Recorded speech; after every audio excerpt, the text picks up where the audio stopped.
This video is sponsored by Omaze. Welcome to Hoovie's Garage, the dumbest automotive channel in all of YouTube. And hopefully you're not sick of hoopty Mercedes content yet, because I have bought yet another, a 2004 Mercedes G55 AMG. And yes, this was the cheapest AMG G-wagon in the USA. It cost me only $22,000. $22,000 for an American status symbol made in Germany. That's cheaper than, say, a new mid-level Camry or an Accord. And actually, for less than a base Camry or Accord, you get not only a status symbol, but a handmade AMG V8 coming out side pipes in a giant bread box. I feel like an absolute genius right now. Now, you're probably wondering why this G55 was so cheap, and well, I was kind of wondering too, because I got an email from a salesman at a Mercedes dealership in Florida who said he had recently taken this car on trade, and I could buy it for, well, it ended up landing at $22,000, which was actually pretty close to any American market G series for sale, but it was certainly the cheapest AMG G series, and well, I wondered why it was so cheap, but the big reason probably was the miles. It has 222,000 miles on the odometer, which is a lot, but not really for this Mercedes and this drivetrain. I actually have a lot of experience with this engine under the hood, which I'll get to in a little bit. But first, let me tell you about the history of the G-wagon. Now, the G-wagon started as a military vehicle made by Mercedes to outfit militaries across the world, kind of like the Jeep, and they were made in Germany and actually made in France under a different name. But the nickname for these was the Wolf. They never imagined it being any kind of luxury status symbol. That really didn't happen until Land Rover basically showed the world that people want luxurious SUVs. Back then, you had the Range Rover, you had the Grand Wagoneer, and a few others, and I guess Mercedes wanted to be part of the game, but they were probably very confused, because why would you want an SUV with all the luxury stuff of an S-Class in it when you could just buy an S-Class? But they tried, and they made this, the G-wagon, and it took a while for it to get into the United States. Officially, they weren't sold in America until around the new millennium, but they were imported through the gray market for several years before that. The styling on these is obviously very distinctive and very utilitarian, and it changed very little in this car's, well, 20-year production, and despite it being just as kind of rough and utilitarian underneath, it's still a body-on-frame SUV with a pretty harsh ride. These things became status symbols when they came into the United States. They were owned by celebrities and people of sophistication and wealth and, well, taste, and they became enormously popular. They kept selling so well that Mercedes, well, never really updated them until very recently. And that made the G-wagon the second longest production vehicle of any Mercedes history, second behind the Unimog, I think, and it had the widest variety of engines ever put in a Mercedes, from things ranging to the smallest little 2-liter 4-cylinders to the V6s and V8s you have here, a bunch of different diesels,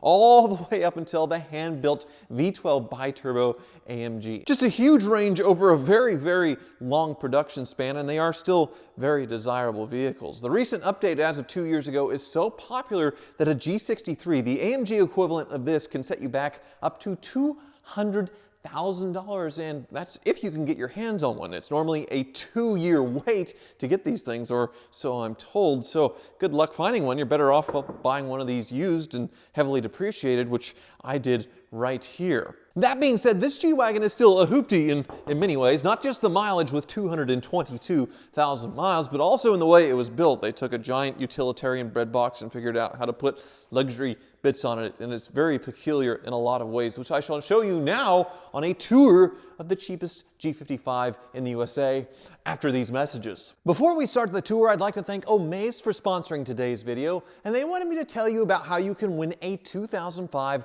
Ford GT. Yes, stun the streets in this singular supercar, the 2005 Ford GT, one of the rarest cars ever produced in the modern era, with taxes and shipping covered. This is your chance to own an homage to the 1960s Ford GT40 race car, as seen in the film Ford vs. Ferrari. Feel the racetrack-ready, revving 550 horsepower mid-mounted V8 engine with just 1,500 miles on it, and take off with $20,000 cash to spend any way you want. This generation of Ford GT remains the best car I have ever driven, with the supercharger noise behind your head screaming as you roll its own gears. There's really nothing like it. If I won this car and an extra $20,000, I'd probably build a glass garage like in Ferris Bueller's Day Off, just to always have an excuse to look at the beautiful thing. Even better, entering helps support the Peterson Automotive Museum, which explores and presents the history of the automobile and its impact on global life and culture, using Los Angeles as the prime example. Your generosity will help the museum extend its education programs both on-site and online, and aid the museum in development of new exhibitions, community events, and preservation activities. So to potentially win this Ford GT and support the Peterson Museum, a great cause, go to omaze.com/HR. That's omaze.com/HR. Now, back to Hoopties. Now, I love this Mercedes because it harkens back to a special time of AMG. I've owned several cars of this era, starting with the 1995 Mercedes C36.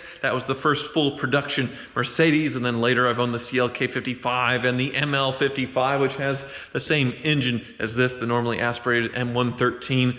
Also, I currently own a CL65, and well, it kind of ends with the SLS AMG. Back in this period, AMGs were still the German version of American hot rods, big giant snarling V8s, but after this car they kind of went smaller. They had to, well, probably because of emissions, they went with that 4-liter V twin turbo V8, but it's not just that. Now, I'm not an idiot. Well, yes I am. I know Mercedes had to get up with the times and get modern, more efficient drivetrains, and they still make the same power, but it's also still not the same. When you look under the hood of an AMG of this era, which we shall do right now. Oh yeah. Now, back in the day, every AMG engine was hand-built by a specialist at AMG in Germany, and they were so proud of their work that they affixed a plaque with their signature on it. This one was made by a Sergei Fuhr. So Sergei did an excellent job on this engine, since it seems to be running great with 222,000 miles. But that's not something that Mercedes really does anymore with their AMG cars. The Highline, Halo, exotic AMGs still get that hand-built AMG engine, but now they've diluted the brand so much with so many different engines that aren't hand-built anymore. And even cars that aren't really AMGs are getting AMG badges on the back because it's part of the sport package or the styling package. What was the sport package is now like an AMG package where you get a badge. So back in the day, we used to make fun of people for putting fake AMG badges on their cars, but now Mercedes is doing it right from the factory. But that's not the case with this G55 from the golden era of Mercedes. And just look at this thing. Despite 222,000 miles, it looks very, very tidy in here. A little bit dusty, but not bad at all. I'm noticing one thing though. The engine appears to be listing. It may have a collapsed motor mount or something, because it definitely has a tilt to one side. I guess that's something for the wizard in the next episode. Now, one thing I really like about these early G-Wagons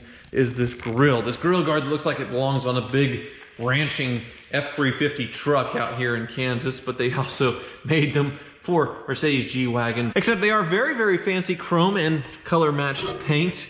And actually, you can fold this down. There's a few hinges you can remove to fold it down and remove the grille. Also, look at this fancy skid plate here. Just very, very German. Obviously wanting to protect the undercarriage, but they had to do it fancy, that's for sure. Of course, the classic AMG 5-spokes from, I guess I'll say it again, the golden era of Mercedes. And look at these crazy fender flares. Now, this is something that you get on any G-Wagon to put on the wider tires, but it just really works with the AMG. You have another AMG badge here to go with the door trim, which is very thick. I can't imagine getting door dings on this thing. And then the running boards are metal, and they hide probably the coolest part of the G55, and that's the side-piped exhaust. I can't imagine this being very good for off-roading, because this would catch on all kinds of things. But seriously, seriously cool. The G55 really is a conflict in a lot of ways, because Mercedes couldn't figure out how to make this a performance SUV, but then still retain all of the off-road cred. So they just basically threw everything at it, hoping it would fit, well, everybody's uses, but most people just used it to look cool, which this thing certainly does. Kind of tight in here with the garage. It's snowing outside, so I can't move cars out, but you have more guards here on the tail lights, the rear mounted spare tire full size. And this one does have a few aftermarket accessories, the coolest one being a rear facing third row seat. So somebody added this and actually went to the trouble of doing it right. I believe this was a kit with the seat belts and all that, so it is safe.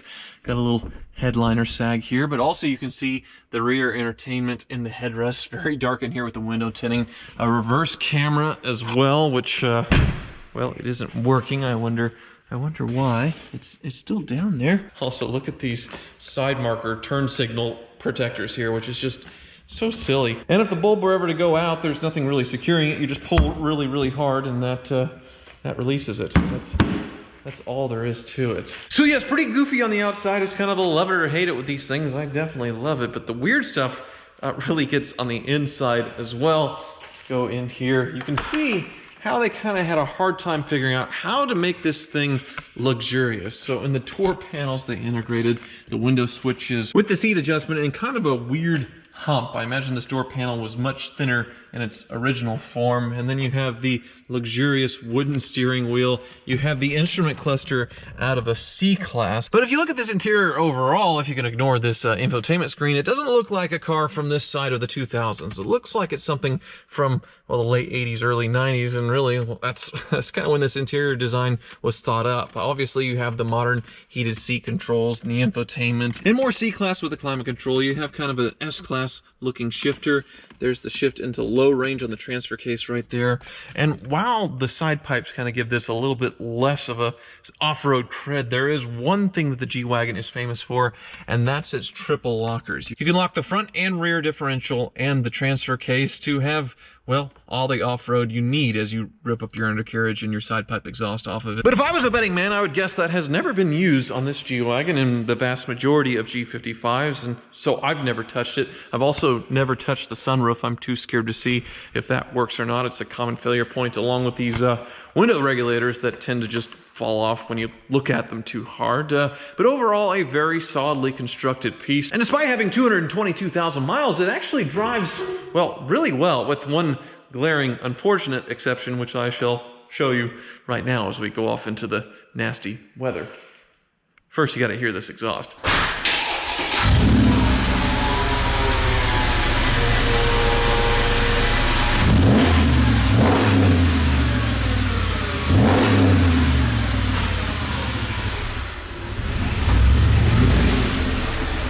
So amazingly, when I start this thing up, I'm greeted with very few warning lights. I get one for a side marker lamp being out, and then the service being exceeded by, well, 100 days or something like that, but no check engine light, no ABS light. And listen to this engine. It is absolutely ridiculous with these side pipes.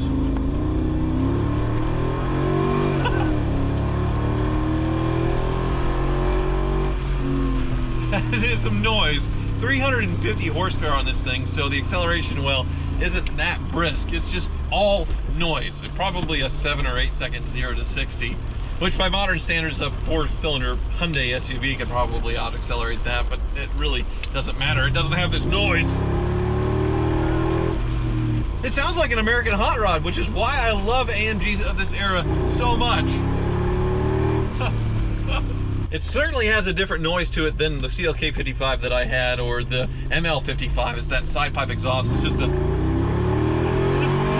extra snarl. And this one, with 222,000 miles, is definitely the highest mileage of this engine I've ever had. It's called the M113, and it seems like they made this engine out of the same material as Thor's hammer. It's one of the greatest Mercedes engines ever. And the year after this, Mercedes even put a supercharger on top of this engine for an extra, well, I think 150 horsepower, which is fantastic. Unfortunately, I don't have that, but I still have all the noise and the look of a G-Class AMG. Comfort-wise, it's actually really nice as well. The seats have plenty of cushioning to them. It's not from the era when seats got all rock hard and sporty.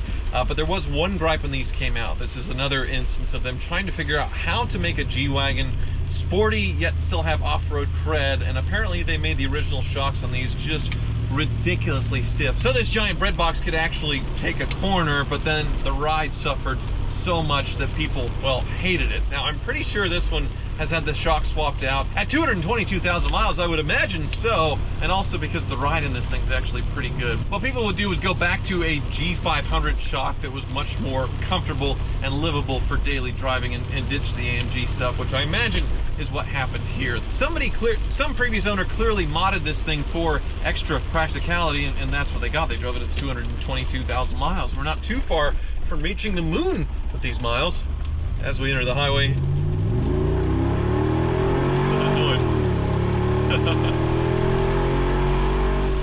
All right, but now as we reach highway speeds, we encounter the major issue with this G-Wagon, and that is a massive driveline vibration. Something is very sick somewhere, either in the transmission or out of it. It feels like a U-joint in an old truck, or I'm not sure what, flex disc, but it feels like something very dangerous that could, well, explode and leave me stranded at any moment. I'm going 55 right now, and I really don't dare to go much faster than this because then the vibration gets so bad that I really feel like the car is just going to blow up and fall apart. So that's the major issue that I need to get looked at when I get up to the Car Wizard.